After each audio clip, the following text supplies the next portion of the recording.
welcome to the show. I am the host, Michael Haspin, and we have SwagRight Toni, artist, and I was introduced to her through DJ Chirish, and shouts out to him. And how did you first ever meet him? He's from the area I'm from. I'm from Ann Arbor, Michigan, and he's from Ypsilanti. So we just linked up in the local music scene. Really, I was hosting an open mic night here at Club Above in Ann Arbor, and he was a regular. So yeah, so you host a lot of open mic nights. I was hosting that particular open mic night for about a year straight, and then I did another one at 734 Brewery in Ypsilanti. But I'm down to host pretty much anything. I'm very comfortable behind the microphone. Yeah, so on open mic nights, are you rapping or are you doing poetry there? Like, what do you choose to do? Well, normally I'm just the host, but if you checked out my YouTube channel, there's a cover song, the LMA's Trip. That was like my go-to when I had a minute and like there was somebody on the list, but they had stepped outside to smoke a cigarette. Somebody has to grab them real quick and I do the song and, to keep everybody entertained. But more of when I'm hosting, it's more like stand-up comedy that I do. Ooh, that's cool. That's cool. So the music thing is just something that I've been doing more of lately since, pandemic kind of closed down the whole open mic thing. Yeah. Yeah. So music is something I transitioned into after leaving doing the open mic during the pandemic.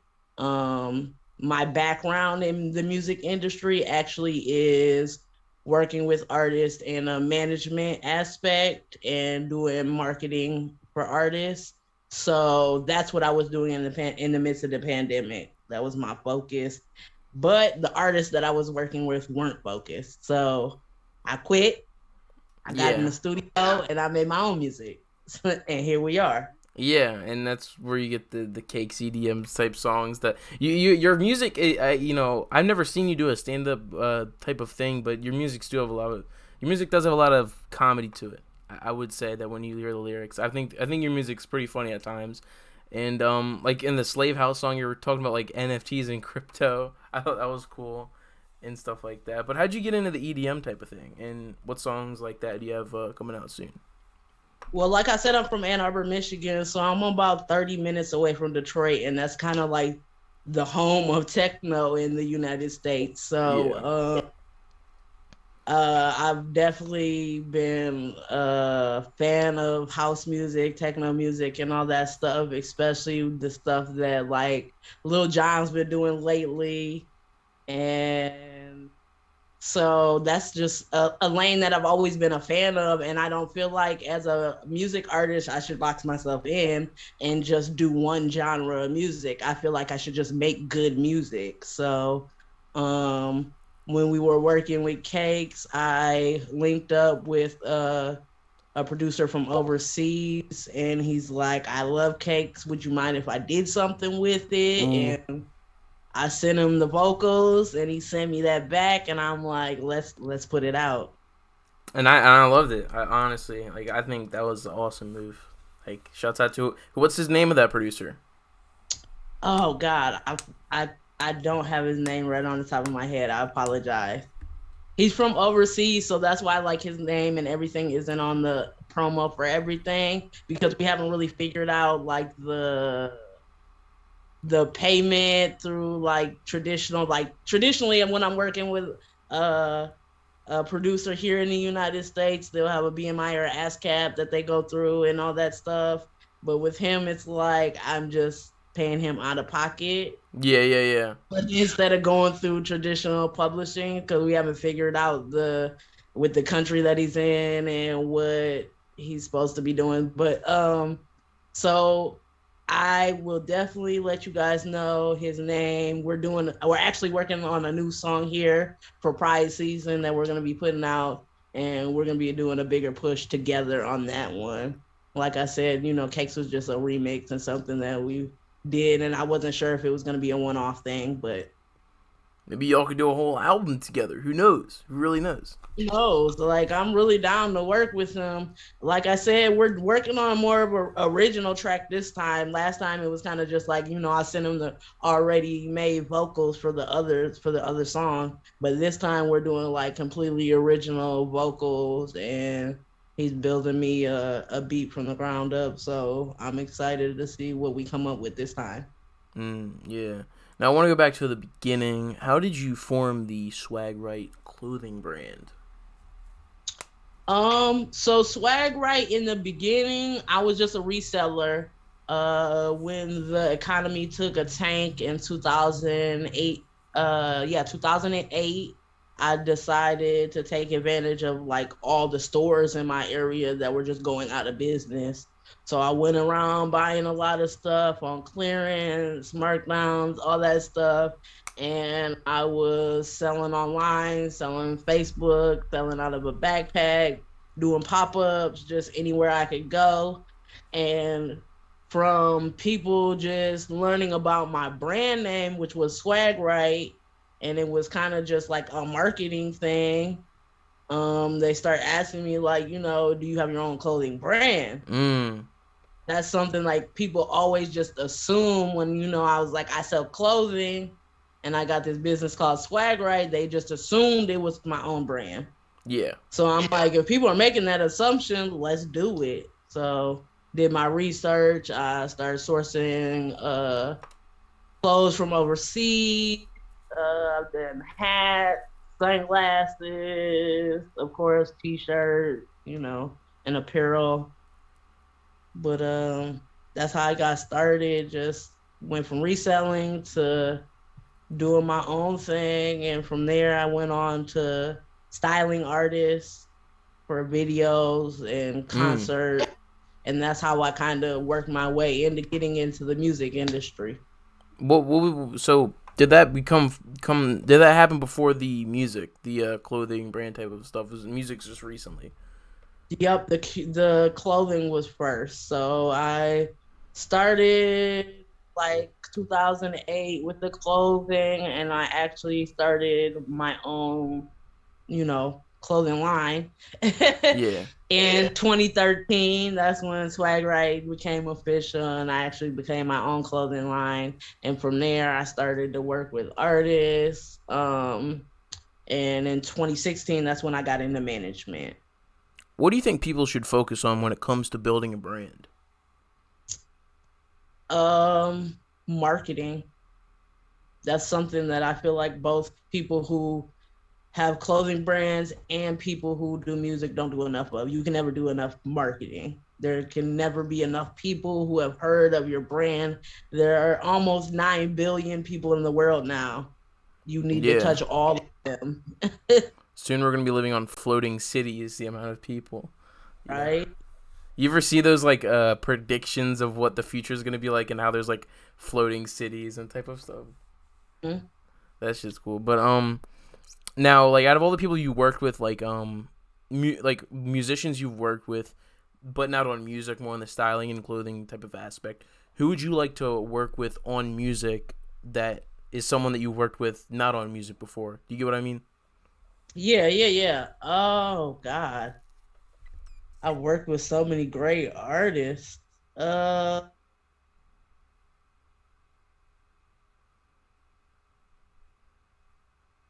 I'd like to say everybody.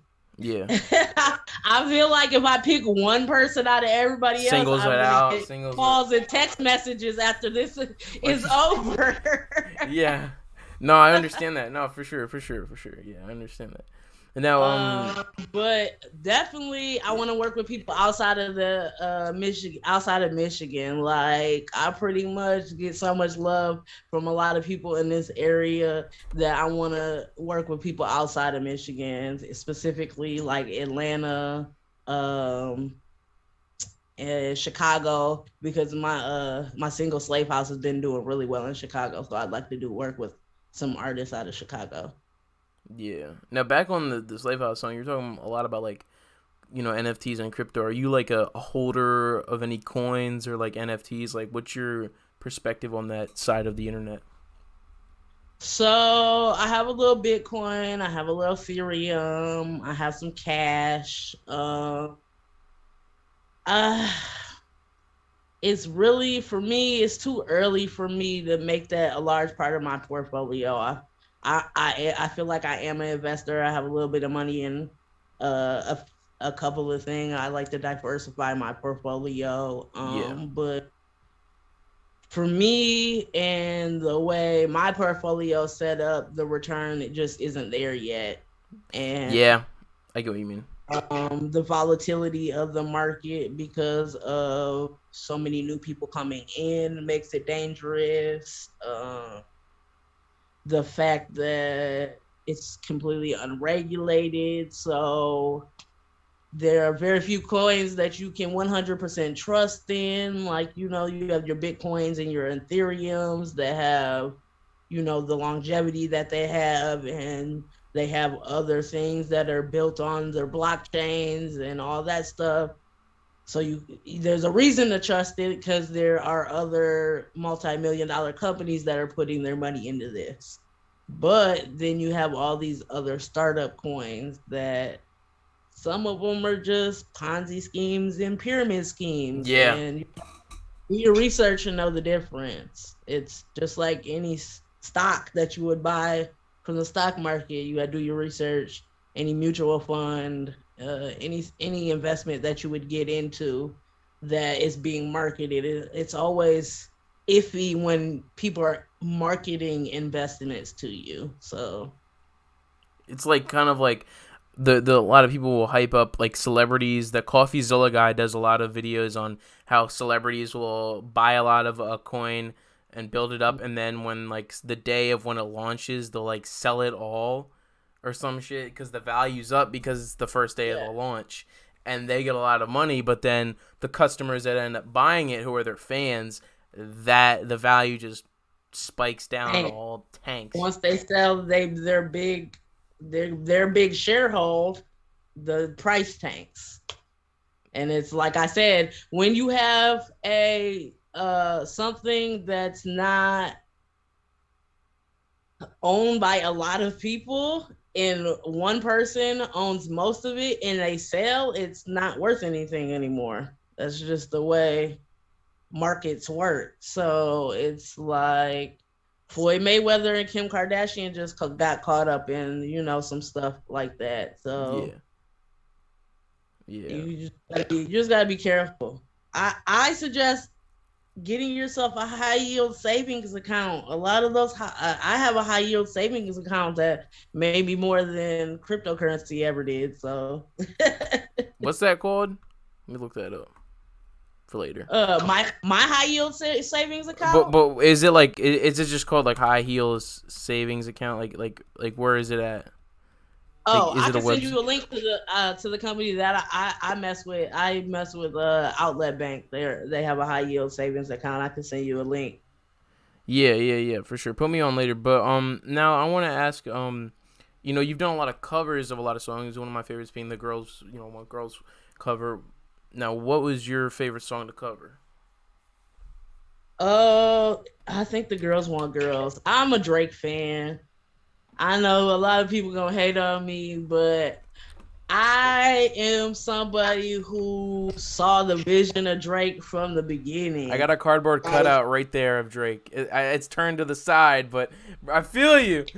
I mean, I seen the vision from the beginning, and I mean, I've always been a firm believer in the fact that women run the music industry. Yup. If you are Yup. somebody who comes into this industry and you make music specifically for women, you are going to win over the people who are not. So I Yeah. mean, It's good that he even went when in with empowerment, like type of even like. when Drizzy gets on the track and talks a little bit spicy with his little, Yeah. mob vibes that he got, he still is saying stuff that the women like. He never really deviates. Yeah, for every charge my ex for a feature, there's the missing you type of shit, the Trey Songz type vibes when in the beginning, because like I think he had that like the best I ever had things where he's like, you buy my CD, say it was from your sister type of lines. Like, I love how he was one of the few rappers to like go in with the sort of women empowerment type of ideology, but occasionally he would, as you said, get spicy. So yeah, I agree. I agree on that shit too. Who else is a rapper that you think is like recognizes that women run the industry?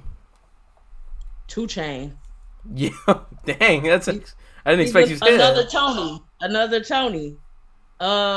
He definitely is somebody who came in the industry more on a street vibe, but once he went solo, it's like his first single with Kanye, the birthday song. I mean, Yeah. it was a straight strip club banger. Yeah, like yeah, And his music, like it's kind of like it's never gone out of popularity. You know what I mean? Like he's oh, always made and like he's clubs. gone as far as to specifically make it known that this is what he's doing. Pretty girls love trap music. It was Yeah, he made it very clear that I made this song for girls, that's an excellent or I point. made this album for girls. You know what I'm Yeah, saying? yeah, So like he definitely taps in. yeah, for sure, for sure. Now we're talking about like a sort of like older artists. I want to ask like 10 years ago, what would be on your playlist? 2012. What's on your playlist? 2012. Let's see. A lot of Drake. I was just discovering like Kendrick and uh J. Cole around that time. Uh God, 2012. What was I doing in 2012? That was a bad year to ask me what I was listening to contemporary. I wasn't listening to a lot of contemporary music that year. My grandmother died, so I was Oh, listening to a lot of old school music that. no, that makes sense. Yeah, no, I get what you mean. Yeah. But around that time, those are like I was listening to a lot of conscious rap around that time. I do remember. Who's So conscious like to you? a lot of Kendrick, a lot of early J. Cole, and all that stuff. Well, like Friday Night Lights. Is that one of his older albums? Yeah, I think it was, yeah, like around that time. It was like even like I think that was like mixtape era Kendrick. He had a lot of good mixtapes, low key. Like he had the one where he did a lot of like it was a specific old mixtape where he did a lot of Lil Wayne freestyles over like Lil Wayne. He had a really good one over what was that shit? It was like he did a Millie freestyle. Like he had a lot of, but people don't understand about Kendrick is like they get this notion that you should be like Kendrick, barely drop music, be mysterious. But before Kendrick had all those popular albums, he dropped like 15 album fucking mixtapes that nobody knows about. Just going ham. It was like it was like that threshold, and a lot of people who criticize Kendrick, I feel like they don't understand as much the industry. Yeah. And before he wasn't signed to anybody, he just go in the studio and just create, and you can put out whatever you want because you have no boss, you just do what you want. Yeah. And then you get signed and it's like you can create as much as you want, but you have these people over you that tell you when and you can put things out. So Yeah, pretty much. Like he can't just do what Lil B does because Lil B's never ever really had a label that controlled him, and anytime he's ever been with a label, it's always been a distribution deal. Because people don't understand that Lil B is not really entirely independent. Like he is kind of now, but when he started off, he had to get that distribution deal and get big companies to promote him. mm-hmm. Shouts out to Lil B though. For real. Well, that's how you do. You really do numbers as an independent artist. It's like the way the industry is set up, there's no way you can do it completely independent and be like $1 million successful. You can make a couple $100 here and there, but the big labels really control the big avenues and the big platforms. So if you don't link in with them, you can't get there. Like, it's just impossible. Unless you're like, unless you have a really good like side hustle or main career that like actually gets you a lot of money. But then again, it's like if you're like making But a lot of, still, you gotta go and take that money to them, and they'll just be like, "No, yeah, we're straight. We don't need your music. You have to tap in with them." And that's where people feel like this whole Illuminati thing is like going on, because like there really is like 4 companies running the music industry. yeah, And whether it's UMG, whatever, distribution, yeah. yeah, like Universal, Elliot Grange or Lucian, no Lucian, that's the one who runs it all. Head of I think it's Universal, I believe. Let me look that up. Lucian Grange. so there's Yeah, he's the Universal, CEO of there's Universal Warner Brothers, there's Sony. Live Nation, and God, I want to say one more company. I forget. There's one more company, but those are the companies that if you're not tapped in with them, that's why Jay-Z started Live Nation. Yeah. So he could be the conduit between these artists and those companies without artists having to go to them directly and get fucked over. Yeah. Because 9 times out of 10, if you do go to them directly and you don't already have that leverage, you're getting fucked over. Or you're just going to have to walk away and say, no, thank you. That's a fucked up deal. Or they'll take your style and tell a newer rapper to like act like them that they can control or some shit. That's what they do for the movie industry too. Is they'll just like, oh, this guy comes in with a really good script. Let me just like make something that's very similar to it and pay a writer that's already experienced to do it, and you know, not to get this new guy any money. They'll make a copy of you. Yep, that's what they did for like money behind them. Yeah, that's what like. Or just rappers do that shit themselves, like with underground. Like a lot of mainstream rappers, they'll take from underground people and nobody will even fucking know it. They'll just be like, what? What are you talking about? Space Ghost Perp don't sound like ASAP Rocky. Who's Space Ghost Perp? Some shit like that, you know? Like literally, I like to tell people how I got into the rap game is I pulled a Jeezy. Like literally, Jeezy was trying to do exactly that. Take artists and make them him, but the artists just weren't motivated. They didn't see the vision. Except for Freddie Gibbs though. He had to do it himself. Shout out, yeah, like Jeezy, smart guy. Yeah. Shit. What Jeezy songs are you a fan of? God.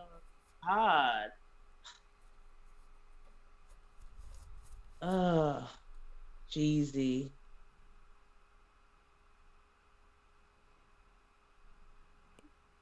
Wait, what's that one he did with Drake though that I really fuck with? No, wait, I'm going in. That shit was good. I'm sitting here racking like my mind because I got like a top 5 in my head, but I want to tell you just one. Let's just go So Icy because that's like the beginning.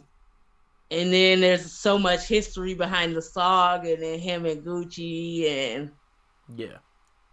and then at the same time, at that time, I was like a huge Jeezy fan, and I ain't really fuck with Gucci, and now it's like the opposite. I love everything Gucci is doing now. I love his growth. I love seeing rappers transcend where they came from, and he has definitely done that. I love he's got a beautiful family and this black love and all that. Gucci's very inspiring. Like to me, like the fact that he has that like sort of Lil B type of like where he just continuously drops, but he obviously he did it way before Lil B, but he continuously fucking drops music and he's always himself and he's always grown a lot and he's kind of like the mainstream like more popular like Lil B, I guess. I don't know. I love that he's always been about his business. Like he's somebody who's always been very business conscious in the industry, even though he didn't come off like that in the beginning. Yeah, it was all fucking hoes and drinking lean. Yeah, yeah, But like it's very obvious where he's at now in the industry, that he took care of his business very well in the beginning. And after meeting some of the people who he worked with and was around in the beginning, it I could see why. he also puts a lot of people on that, you know, deserve to be recognized. Like, and even like after, you know, Quentin Miller, you know, he went through the whole scandal with the Drake thing, but I'm glad that years later Gucci took some time to put him on one of his albums, because people will see Quentin as just that guy who ghost wrote a couple songs for Drake and made sample tracks, but then Gucci decides, hey, this guy's worth my time, I'm gonna put him on my album. I really respect that out of him, for sure. Oh yeah. And what the other thing I love about Gucci is he don't hold on to artists.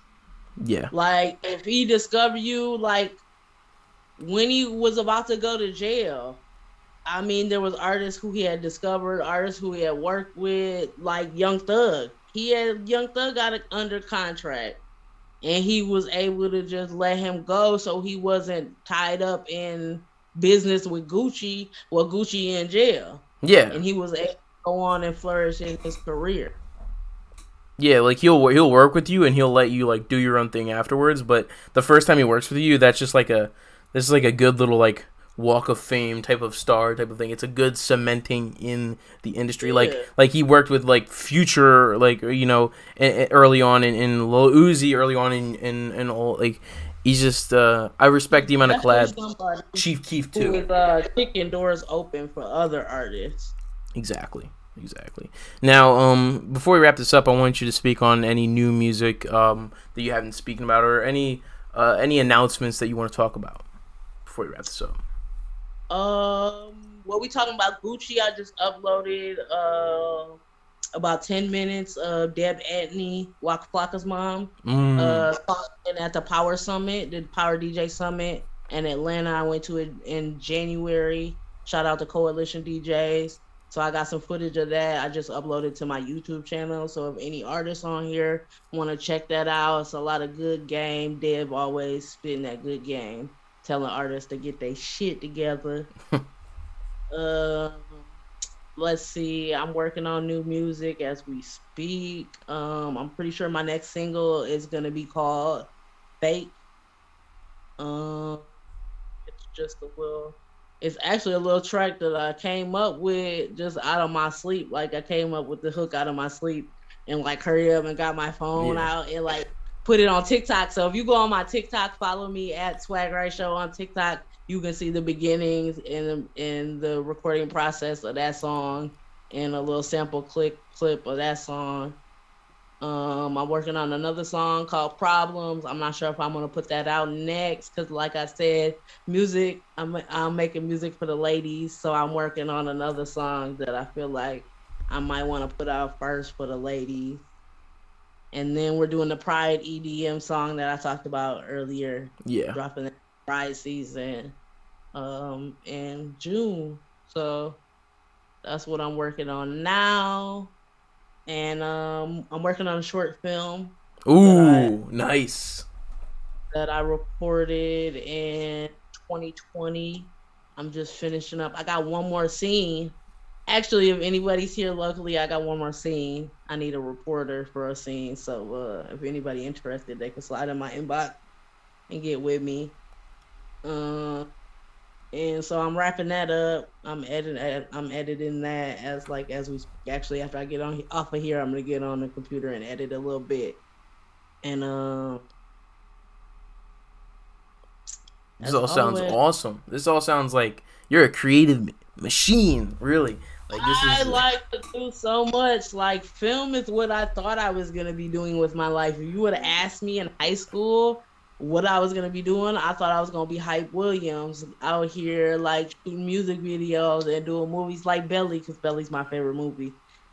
I don't want to just be that guy that says I I feel the same way, but yeah, I was a filmmaker. I made films. I did football highlight tapes for my high school football players, and I was always I started this channel as film reviews because I wanted to be a filmmaker, and I still do want to be a filmmaker, and I've done music videos for people, and I totally get what you mean. But then I got casted into this like weird detour of podcasts and SoundCloud music and like all this shit. So I totally feel you on that. It's crazy, man. I'm a firm believer in going where the universe takes you. So, I mean, the universe has been good to me as a rapper. So I'm here rapping. So that's what's happening. Yeah. And I hope the universe will be good to me as a filmmaker. I've actually got put onto a film festival. So I'm going to submit it to a film festival and see how that goes. And I like being creative. I like making things. I like sharing things with the world. And the way the world is right now with the internet, social media, is very easy to share your content with the world. And I mean, I love it. And I love the feedback. I love the love. I love everybody who follows me on all my social media platforms at SwagRight Show on pretty much everything. It's just I'm having a good time with life right now. And I love this podcast. Thanks for coming on the show. I really appreciated it. I appreciate you. I'm excited to be on another podcast, and it's always good to meet new people, new creative people, and just kick it. Yeah. Well, links in the description to all of your media and, music and YouTube channel and all that. And bye-bye. Thanks for coming on the show.